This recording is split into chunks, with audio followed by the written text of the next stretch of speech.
ইয়াসিনের আপন একটা খালা আছে, যেহেতু ইয়াসিনের নানুর 2টা বিয়ে হয়েছে, তো এই ঘরের হচ্ছে রাকিব মামা, ঋতু আর হচ্ছে আরো 2টা খালা আছে।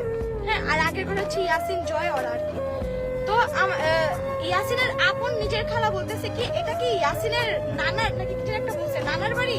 তো এটা বলার পর ইয়াসিনের অনেক মাইন্ডে লাগার পর হচ্ছে বলছে যাচ্ছে আমরা বোনে আলাদা হয়ে যাবো।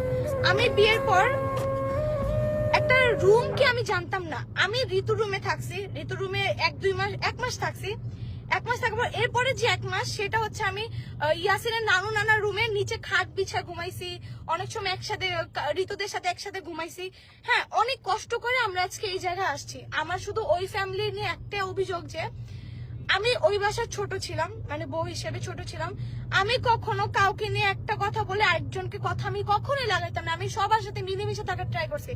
জয়ের আম্মু যখন হচ্ছে গিয়ে ওর গ্রামে গেছে, এই জয়কে আমি রান্না বান্না গরম করে থালি বাসন ধুয়ে আমি থাকাইছি।